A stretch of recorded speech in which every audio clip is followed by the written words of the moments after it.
The Oracle Certified Architect Professional is the most advanced certificate for cloud architects who provide solutions on Oracle Cloud Infrastructure, known as OCI from Oracle.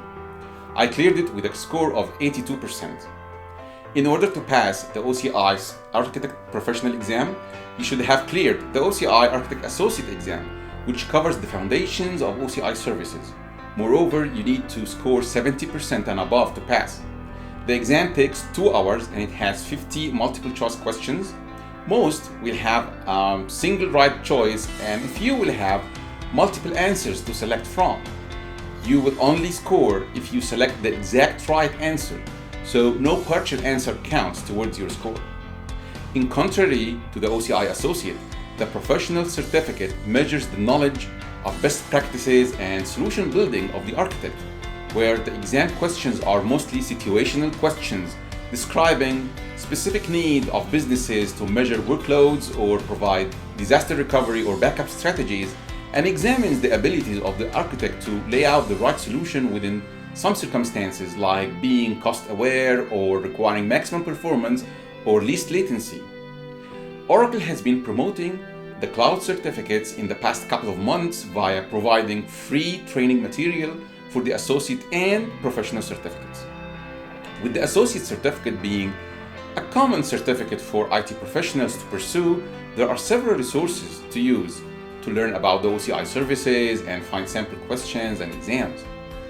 Something that's not available for the OCI professional exam. So how did I clear it with this score, and how can you do the same?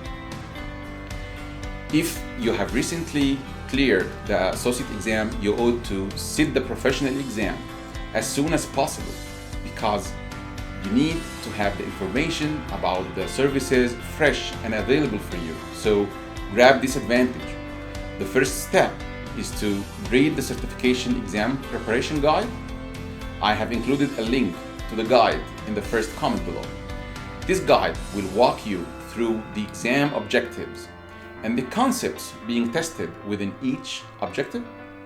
It includes information on exam preparation and the registration process. You need to read this guide and keep it handy while studying for the exam. Second, you have to go through the freely available workshop course as provided by Oracle.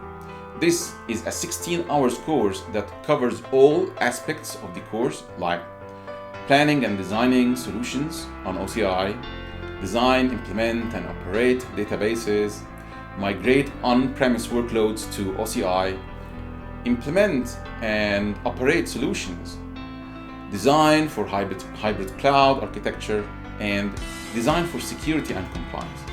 So as you see, the topics are more tailored towards the experienced architect who has been working on architecture and design for real-life workloads.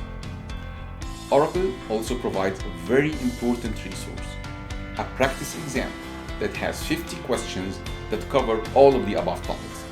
This is the only officially available practice exam, and it's of utmost importance to study this practice exam multiple times. Now, my suggestion for you, at least that's what I did, is to start your journey by sitting the practice exam once in order to realize the viewpoint of the questions and the exam as a whole. Then start your study time via going through the 16 hours workshop. I'm including the links to the videos in the comments below. While doing the videos on each section, take notes of the cloud services and topics that you're not very familiar with, and do a hands-on lab on OCI to try these services and follow the demos in the workshop. You can get the free tier account on OCI to do the hands-on. Once you are done with the workshop, sit the practice exam a second time. This time, you should be able to get a better score. You might find some areas of improvement that you need to work on, and that's the time to go for the OCI white papers and the OCI documentation. I'm including the links in the first comment below. Go through these and study them, then sit the practice exam a third time. Yes, you're right. You want to go over the practice exam 3 times. As a final note, you can put the workshop videos on 1.5x speed which will shrink the total time to 10 hours, and it's still very well understandable. In the end, I wish you good luck going through this journey. Please feel free to ask me any questions on the exam in the comments below.